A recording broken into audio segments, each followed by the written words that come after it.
Hello students. तो आज हम पढ़ेंगे नया टॉपिक एक्सेलरेशन का ही है। Equation of motion for uniform acceleration के लिए हमें इक्वेशंस निकालनी है। आई होप कि आप चीज़ों को ध्यान से पढ़ रहे होंगे भाई और घबरा नहीं रहे होंगे। फिजिक्स है भाई, स्टार्टिंग में नई नई चीज़ें हैं, थोड़ी दिक्कत आ रही होगी और वो सभी को आती है ना, घबराना नहीं है, उसमें आराम आराम से पढ़ना है। ठीक है, चलें। तो हम पढ़ रहे थे एक्सेलरेशन, जिसमें हमने पिछली बार ग्राफिकल रिप्रेजेंटेशन कर लिया था सभी तरीके के एक्सेलरेशन का। आज हम निकालेंगे इक्वेशन ऑफ मोशन। आज का हमारा टॉपिक है equation of motion for uniform acceleration. अब यूनिफॉर्म या नॉन यूनिफॉर्म एक्सेलरेशन क्या होता है भाई नॉन यूनिफॉर्म एक्सेलरेशन से मतलब होता है इक्वल टाइम इंटरवल में इक्वल अगर वेलोसिटी पास होती है तो वो आप क्या कहते हो, उसको एक्सेलरेशन यूनिफॉर्म है। और अगर नहीं होती है तो आप कहोगे कि नॉन यूनिफॉर्म है। अगर कोई एक्सेलरेशन नॉन यूनिफॉर्म होगा तो आप उसको कैसे दिखाओगे? मैं आपको ग्राफ बना देती हूँ। नॉन यूनिफॉर्म एक्सेलरेशन के अंडर में जो ग्राफ होगा वो किस तरीके का आएगा। ठीक है, ये ग्राफ इस तरीके से होगा कि देखो ये वेलोसिटी है इधर और इधर टाइम। तो ये ग्राफ किसको बताएगा, या फिर सॉरी इधर एक्सेलरेशन है आपका और इधर टाइम है। ये ग्राफ किसको बताएगा? देखो टाइम के रिस्पेक्ट में एक्सेलरेशन पहले यहाँ पे बहुत कम था, धीरे धीरे बढ़ा था, लेकिन फिर अचानक से बढ़ गया। तो यूनिफॉर्म नहीं है, इक्वल टाइम इंटरवल में इक्वल एक्सेलरेशन नहीं है। तो ये किसका उदाहरण है? ये है आपका ग्राफ नॉन यूनिफॉर्म एक्सेलरेशन का। ठीक है, इसी तरीके से एक और बना सकते हो आप। इस तरीके से कोई ग्राफ आ रहा है एक्सेलरेशन और टाइम में, तो यहाँ पे भी देखो स्टार्टिंग में इसका एक्सेलरेशन कुछ था, ठीक है, जीरो है यहाँ पर।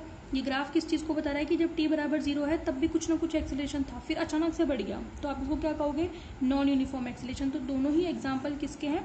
नॉन यूनिफॉर्म एक्सेलरेशन के हैं। तो आप क्या करना है, नॉन यूनिफॉर्म एक्सेलरेशन हेडिंग डाल करके और उसमें ये दोनों ग्राफ बना लेना। ठीक है, अब हम पढ़ रहे हैं यूनिफॉर्म एक्सेलरेशन, यानी कि तो यूनिफॉर्म एक्सेलरेशन क्या होता है? जिसमें इक्वल टाइम इंटरवल में इक्वल जो है क्या होगा एक्सेलरेशन, तो आप उसको क्या कहोगे? या चेंज इन वेलोसिटी इक्वल होगी तो वो क्या कहलाता है आपका? Uniform acceleration. तो सबसे पहले आप बताएंगे कि यूनिफॉर्म एक्सेलरेशन क्या होता है। ठीक है, या यूनिफॉर्म एक्सेलरेशन, या आप कह सकते हो यूनिफॉर्म एक्सेलरेटेड मोशन क्या होती है। ठीक है, तो आप क्या कहोगे कि if change in velocity in equal time interval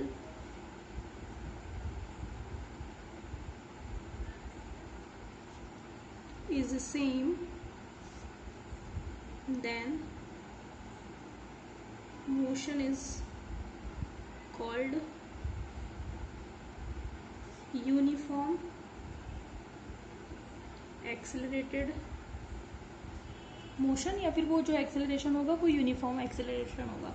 ठीक है, तो ये तो हो गई यूनिफॉर्म एक्सेलरेशन। मतलब ये तो हमारे पास डेफिनेशन आ गई किसकी? यूनिफॉर्म, यानी कि इक्वल टाइम इंटरवल में जो वेलोसिटी होती है, चेंज इन वेलोसिटी है, वो इक्वल होगी या सेम होगी।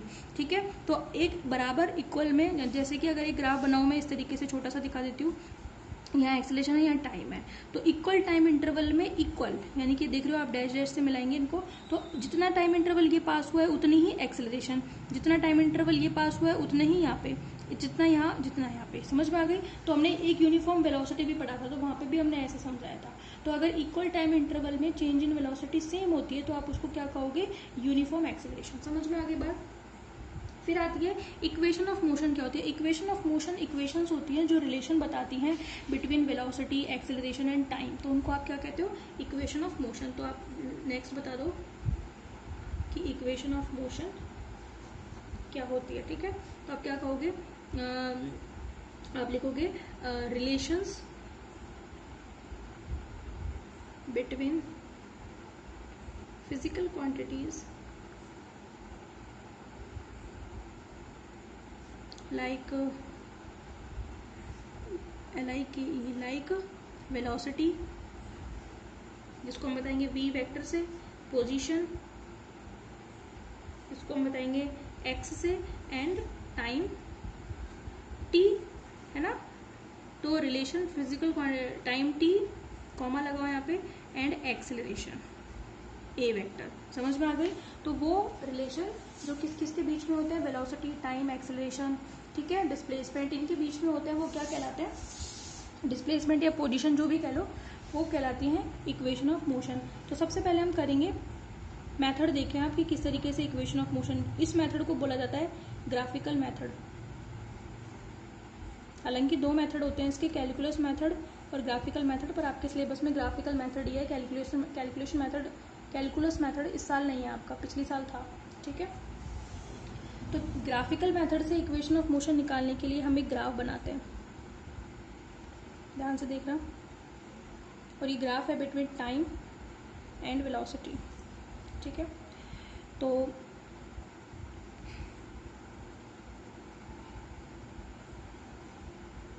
ये जो वेलोसिटी है ये है u, यानी कि ये तो जो जीरो है, जीरो से लेकर u, तो ये एरिया अंडर दी कर्व है।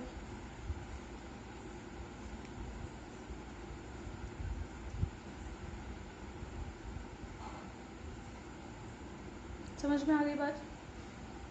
फिर क्या हुआ, ठीक, फिर क्या हुआ, फिर ये हुआ, यहाँ तक तो ठीक है। इसके बाद जो मोशन है हमारी वो कैसी है, एक्सेलरेटेड, सॉरी यूनिफॉर्मली एक्सेलरेटेड, ठीक है। उसको मैंने इस तरीके से दिखाया, ग्राफ जो है वो बिल्कुल इक्वल करेक्ट होने चाहिए, इसलिए थोड़ा सा ध्यान रखा करो ग्राफ बनाते टाइम, ठीक है। तो ये जो है आपका, ये वाला जो पार्ट है, सॉरी ये वाला पार्ट बता रहा है यूनिफॉर्म एक्सेलरेशन को, ठीक है। तो ये वाला जो पार्ट है ये तो एरिया अंडर दी कर्व है, और ये वाला पार्ट बताएगा स्लोप को, यानी कि जो ट्राइंगल सा दिख रहा है आपको, ठीक है, ये बताएगा स्लोप को। ये एंगल कितना है, थीटा, यानी कि ये ग्राफ कुछ ऐसा ही तो है, देखो ये बना रखा है तो ये ट्राइंगल बनेगा, तो ये वाला ग्राफ है, ठीक है। तो यहाँ पर तो इसकी वेलोसिटी जो है कितनी हो जाती है, यहाँ तक आते आते v, ठीक है। मतलब पहले तो कितनी थी, ये पॉइंट ले लेते हैं अपन p, ये q, और चलो इसको r ले लेते हैं, समझ में आ गई। और इस वाले पॉइंट को, यहाँ पे वेलोसिटी तो u है पर पॉइंट का नाम है s, तो p s o r, और ये है q, समझ में आ गई। अब मेरी बात सुनो, ये जो डिस्टेंस होगी वो कितनी होगी ग्राफ में, ये v है ये u है, तो ये कितनी होगी, v माइनस u होगी। समझ में आ रही है बात आपको? यहाँ से यहाँ तक कि ये जो आपको ट्राइंगल दिख रहा है, ये डिस्टेंस कितनी है, t है, और ये कितनी है, u है। तो नीचे तो आपको एक वो दिखाई दे रहा है रेक्टेंगल, और ये आपको एक ट्राइंगल दिखाई दे रहा है। हुआ क्या, बेसिकली हुआ ये कि t बराबर 0 पर एक गाड़ी थी, वो चल रही थी, ठीक है। t बराबर 0 पर से चलना शुरू किया, पहले तो वो इस तरीके से चली कि उसने जो टाइम है इक्वल, उसके टाइम तो गुजरता गया, और वेलोसिटी उसकी फिक्स थी, कितनी थी, u, यहाँ तक तो वो इसी तरीके से चली, ठीक है। फिर उसने क्या किया, अचानक से उसकी वेलोसिटी इंक्रीज होने लगी, जैसे जैसे टाइम पास हुआ वैसे वैसे उसकी वेलोसिटी इक्वल टाइम इंटरवल में इक्वली चेंज होने लगी, ठीक है। तो ये जो ग्राफ है ऊपर वाला, यानी कि एस पी क्यू या क्यू पी एस कह लो, ये ट्राइंगल जो है ये किसको बता रहा है, यूनिफॉर्म मोशन को, या यूनिफॉर्म एक्सेलरेशन है यहाँ पर, ठीक है। और नीचे वाले में जो है यहाँ पर हमारे पास क्या है, एक्सेलरेशन जो है वो कैसा है हमारा, तो वेलोसिटी इक्वल है, तो एक्सेलरेशन तो यहाँ पे है ही नहीं। बात समझ में आ रही है? क्योंकि जब वेलोसिटी सेम होती है तो आप उस वाले उस चीज़ को क्या कहते हो कि वो एक्सेलरेशन जीरो होता है, यहाँ चेंज इन वेलोसिटी जीरो होता है तो एक्सेलरेशन भी जीरो होता है। तो आपको दो शेडेड पार्ट दिखाई दे रहे हैं, एक तो है ट्राइंगल और एक है आपका, सॉरी एक है रेक्टेंगल और एक है ट्राइंगल। समझ में आ गई? ठीक है, देखें हम तीन इक्वेशंस फाइंड आउट करेंगे, ठीक है। पहले मैं सबसे पहली इक्वेशन को बता देती हूँ, पहले आप सारा एक्सप्लेन कर दो ग्राफ को, ग्राफ क्या कहना चाह रहा है। Consider at t is equal to 0 that is initial velocity, initial velocity of object, of an object is small u, दिख रहा है आपको u क्या है, इनिशियल वेलोसिटी, v क्या है, final velocity, and after t time its velocity become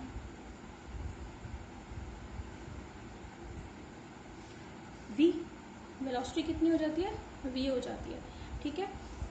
तो सबसे पहले हम क्या करेंगे, हम निकालना चाहते हैं पहली इक्वेशन, तो पहली इक्वेशन में हम केवल रेक्टेंगल काम में लेंगे, ट्राइंगल से हमारा लेना देना नहीं है, समझ में आ गई। तो ये जो रेक्टेंगल दिख रहा है इसका हम क्या निकालेंगे, एरिया अंडर द कर्व। और कल ही मैंने आपको बताया है कि एरिया अंडर द कर्व किस चीज़ को बताता है ना। अच्छा, उससे पहले अपन एक काम और कर लेते हैं कि ये जो ट्राइंगल है ना, इस ट्राइंगल का स्लोप किसको बताएगा। आपको दिख रहा है, नीचे वाला पार्ट भूल जाओ आप, ठीक है।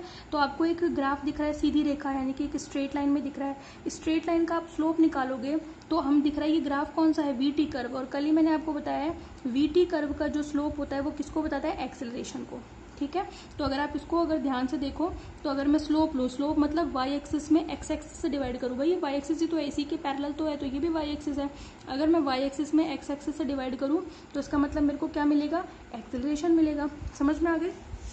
तो आप क्या करोगे यहाँ पे, अच्छा यहाँ से यहाँ तक की जो डिस्टेंस है ये टी है, तो ये भी तो टी ही होगी। समझ में आ रही है आपको।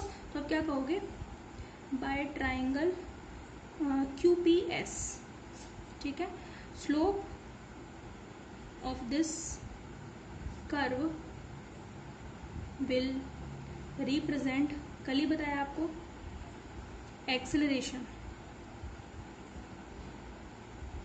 किसको बताएगा, एक्सेलरेशन को। तो ए बराबर क्या होगा, वाई एक्सिस में डिवाइड करो एक्स एक्सिस से, यानी कि v minus u upon T. ये तो करोगे, ये तो v माइनस यू है, और ये पूरा क्या है, ये पूरा यहाँ से यहाँ तक का t है, ये t है, तो इसका मतलब ये भी t होगा। तो v minus u upon t, इससे आपको क्या मिलेगा, v minus u is equal to a t. तो आपको v बराबर क्या मिलेगी, u प्लस ए टी। तो ये आपकी फर्स्ट इक्वेशन ऑफ मोशन आ जाती है। समझ में आ गई। 3 निकालेंगे, पहली निकल गई। पहली कैसे निकली हमारी, पहली हमारी निकली इस तरीके से, यानी कि जो ऊपर वाला जो ट्राइंगल था, ऊपर वाला जो शेडेड पोर्शन था उसका हमने क्या कर लिया, स्लोप निकाल लिया। स्लोप कैसे निकलेगा, वाई एक्सिस में डिवाइड करेंगे एक्स एक्सिस से, और इस कर्व का स्लोप किसको बताएगा, क्योंकि ग्राफ है वीटी कर्व, वीटी कर्व का स्लोप किसको बताता है, एक्सेलरेशन को। तो मैंने वाई एक्सिस में एक्स एक्सिस से डिवाइड किया, तो v minus u upon t किया, तो मेरे को पहली इक्वेशन मिल गई। समझ में आ गई। नेक्स्ट है हमारा सेकंड इक्वेशन जो है, तो ये इक्वेशन किस किस में रिलेशन बता रही है, वेलोसिटी और एक्सेलरेशन और टाइम में। जो अगली वाली इक्वेशन है वो बताएगी डिस्प्लेसमेंट में, है ना, टाइम में और एक्सेलरेशन में, ठीक है, और उसमें वेलोसिटी भी आएगी। तो मुझे डिस्प्लेसमेंट कैसे मिलेगा, हमें पता है कि वीटी कर्व का जो एरिया अंडर दी कर्व होता है वो पोजीशन या डिस्प्लेसमेंट को बताता है, क्योंकि हमें पता है कि v बराबर एक्स अपॉन टी होता है, और x बराबर क्या होता है, v इंटू टी। और v इंटू टी कब करते हैं, जब हम एरिया अंडर दी कर्व निकालते हैं। तो area under the curve of we T curve किसको शो करेगा, डिस्प्लेसमेंट को, ठीक है। तो अब सेकंड, तो ये तो हो गया पहला काम, ठीक है। दूसरा काम क्या होगा, दूसरी इक्वेशन ऑफ मोशन कैसे निकलेगी, हम कहेंगे area under the curve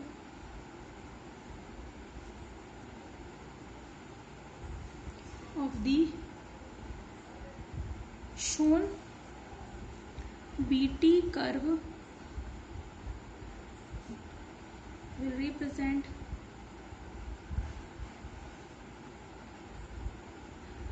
the displacement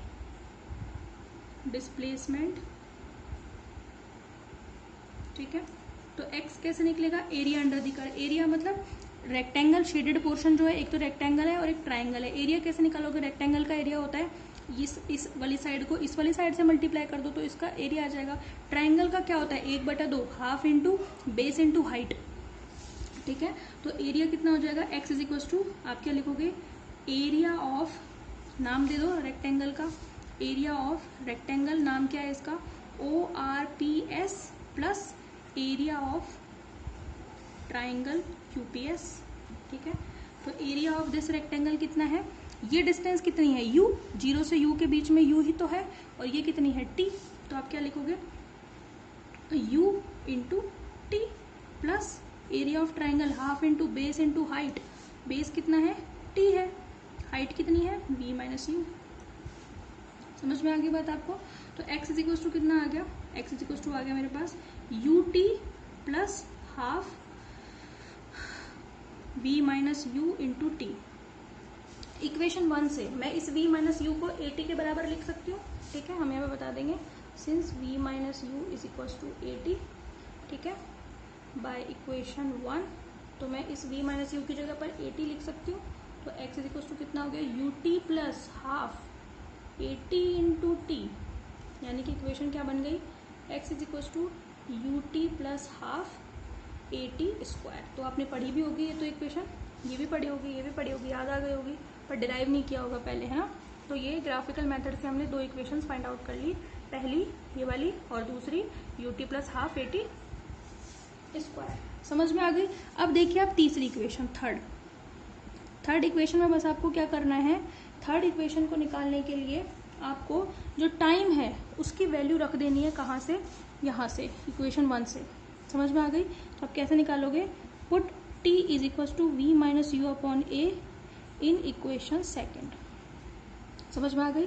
t बराबर क्या है भाई, यहाँ से निकालोगे तो v माइनस यू अपॉन ए ही तो आएगा, उसको मैं यहाँ रख रही हूँ, ठीक है। तो x इज इक्वल टू कितना आएगा, u तो है ही, t की जगह पर v minus u upon a plus half a, t square मतलब v माइनस यू अपॉन ए का होल स्क्वायर। मैंने t की जगह पर क्या रख दिया, v माइनस यू अपॉन ए। ये देखो ना, t की जगह पर मैंने क्या रख दिया, v माइनस यू अपॉन ए। समझ में आ गई। होल स्क्वायर कर दो। अब इसको सॉल्व कर लो आप। एक्स इज इक्वल टू कितना आएगा, यहाँ देखो ये एक ए से एक ए कैंसिल हो जाएगा, है ना।